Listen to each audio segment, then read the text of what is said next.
this sauerkraut at the store. I'm not going to name the brand, but it's a good fermented sauerkraut, and we're eating a lot of fermented foods now because that's so good for our gut health, and it tastes good too. So guess how much this costs, this jar? Guess how much? Oh, about $3 or so. No. Try again. 4. Try again. $4.50 or $5. No, this little thing of sauerkraut costs about $8. And that's a lot of money, especially when you realize how easy it is to make, which I'm going to show you. It's dead simple. How dead simple is it to make? Okay, this is dead simple. You're going to need just a few things, and you don't have to be fancy about it at all. First of all, you need your cabbage. Cabbage is not expensive. This cabbage cost me around $2 or so. It's going to make a lot of sauerkraut. But what I'm going to do to make today is to actually make a small batch sauerkraut, just a quart at a time. So you'll need a quart jar. You'll need a big bowl. You'll need a nice trusty knife. You need to get, and this is important, you need to get salt that doesn't have iodine in it. You just need the plain salt. That's important. And then there are a couple of different methods you can use for sealing. But the first thing we're going to do is just start with the cabbage, and we're going to be chopping it up. You can also use a food processor, but in this I'm doing a very small batch, so I'm just going to use my trusty knife.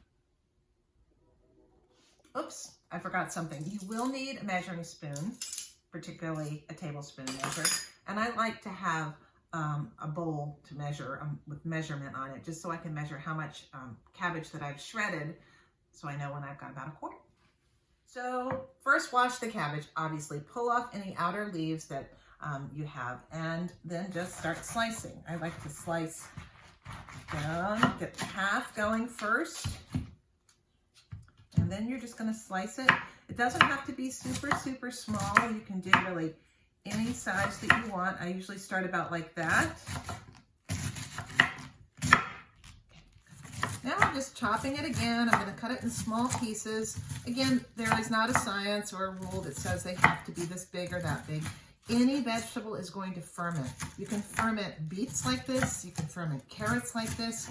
You can ferment a lot of different things. You can add them together. For this sauerkraut, I'm simply going to make it out of cabbage. So you're chopping it up in pieces about like, about like that. And once you've got a board full, you just want to measure it. Okay, I got a board full here, so I'm just going to put it in my measuring bowl. See what we've got. As I said, I'm making a small batch here, not a big batch. And it's so easy to do. You know, this only takes 7 to 10 days to ferment, and you just can do it right in your kitchen or in your house. Okay, let's see what we got right here. We've got, okay, that's almost, yep, that's about right. So the next thing we're gonna do is take this and put it in the big bowl. Okay, you're really not gonna believe how easy this is. All of this cabbage was a half a cabbage, and I might end up making some more. So what you do next, very simple. You take your cabbage that you've chopped up or shredded in your food processor. You put it in a big bowl like this. Okay, about like that. I might actually have to put a little bit more in there. I'll just show you right now. Okay, then you take your salt, measure out about 1 tablespoonful. A little more is okay. You don't want any less. Then you're just going to sprinkle it over the cabbage, and you're just going to mix it together. Now, we're going to leave this for about 30 minutes or so. It can be longer, it doesn't hurt. And that salt is going to begin to extract the water from the cabbage. Then we're going to come back and we're going to give the cabbage a nice massage.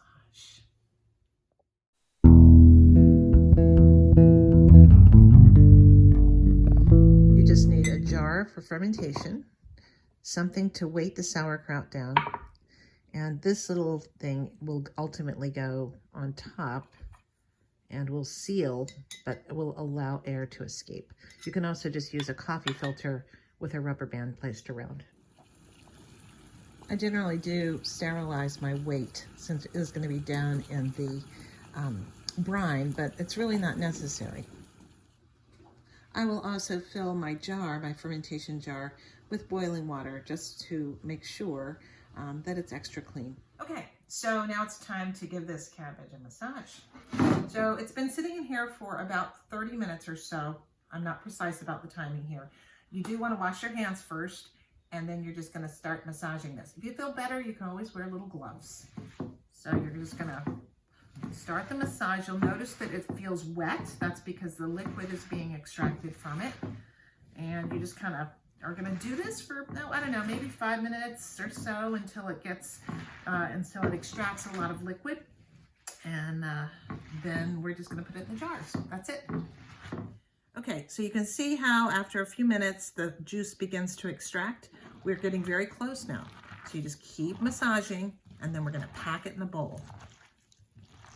Okay, so now we've got the cabbage well massaged, and it's very simple. You're just going to put it in the jar. Now, I use a jar filler because I do have canning equipment, but you certainly don't have to do that. Don't let the lack of these things stop you. So you're just going to fill up the jar, put it on in. It doesn't have to fill up. In fact, you don't really want it to fill up all the way. Keep filling it up. I'm using a wide mouth jar. I think that's a little bit better for fermentation. I suppose you could do this in just about anything. So I'm going to take this off, and I'm just going to smash it on down. You want to pack it really tight, and you also want to extract those juices. Okay, and you just keep filling. All right, so I've got the sauerkraut in the jar, and as you can see, it's not quite full, but it does have some juice in it. But what I'm going to do, I didn't have quite enough juice that extracted, so I just mixed up a little bit of brine. This is 2 cups of water and half a tablespoon of the same salt.